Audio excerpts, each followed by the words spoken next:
안녕하십니까, 박수신입니다. 오늘은 수채화의 가장 큰 어려움 두 가지를 극복하는 방안에 대해서 말씀드리고자 합니다.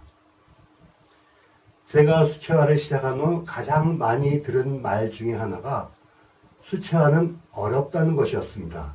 그리고 그 이유는 수정할 수 없기 때문이라고들 말합니다. 저는 이 말에 동의하지 않습니다. 왜냐하면 수채화도 수정할 수 있다고 믿기 때문입니다. 수채화를 수정하면 종이나 물감에 따라 다르지만 다소의 흔적이 남는 것은 피할 수 없습니다.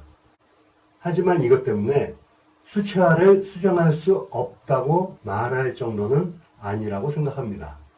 첫 번째 문제는 종이입니다. 대부분의 수채화 전용지에는 사이징이라고 일종의 풀매김이 되어 있어 쉽게 수정이 가능합니다. 수채화 전용 종이에 칠한 물감들은 대체로 쉽게 지워집니다. 칫솔로 박박 문지를 필요도 없습니다.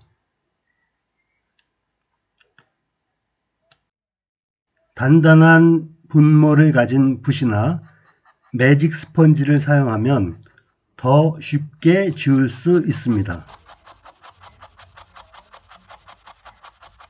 넓은 면적이라면 샤워기로 씻어낼 수 있습니다. 이때 스펀지로 살살 두드려주면 더 신속하게 지울 수 있습니다. 물론 완전히 지워 새 종이처럼 다른 그림을 그릴 수 있다는 것은 아니지만 마음에 들지 않는 부분을 다시 칠할 수 있습니다. 한 가지 주의할 사항은 완전히 마른 다음에 다시 칠을 시작해야 한다는 점입니다. 이 그림에서 벽에 떨어지는 빛을 표현하기 위해 붓으로 지워내는 방법을 사용하였습니다. 이때 사용한 붓입니다. 특별한 붓은 아닙니다. 단지 낡은 붓 중에서 하나를 골랐을 뿐입니다. 두 번째 문제는 물감, 곧 알료입니다. 입자가 고운 알료로 만든 물감을 물에 풀어 종이에 그림을 그릴 때 알료들이 종이의 섬유 사이로 스며드는 것들이 있습니다. 이런 성질을 염색성이라고 합니다. 또는 이런 성질을 가진 물감을 염색도가 크다고 말합니다. 일부 물감 회사들은 컬러 차트나 튜브 포장에 상대적인 염색도를 표시해 두기도 합니다. 미젤로 미션의 코발트 블루 넘버 2에는 중간 정도의 염색도를 가지고 있다고 표시해 두었습니다. 이 물감을 칠한 후 어느 정도 지워지는지 다시 한번 보겠습니다. 대표적으로 염색도가 높은 물감으로는 프로시안 블루를 들 수 있습니다. 이 물감은 앞에서 살펴본 다른 물감과 달리 잘 지워지지 않습니다. 유기알료로 만든 붉은 계통의 물감 중에도 염색도가 큰 물감들이 있습니다. 지우는 것이 어려울 뿐 아니라 수정을 하더라도 흔적이 많이 남습니다.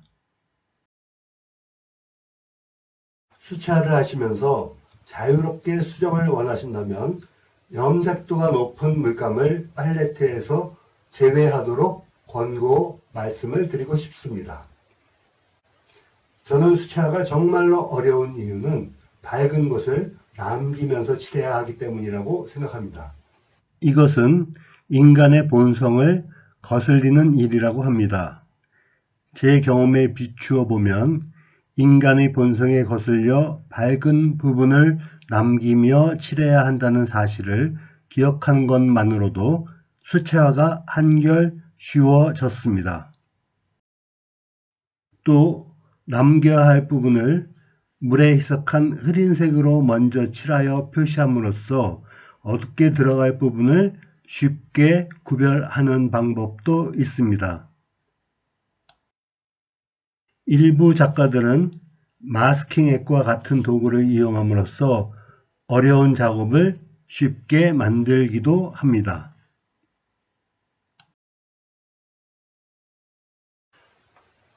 저는 오늘 수채화가 어렵다고 하는 두 가지 이유와 그것을 극복하는 방법에 대해서 말씀드렸습니다.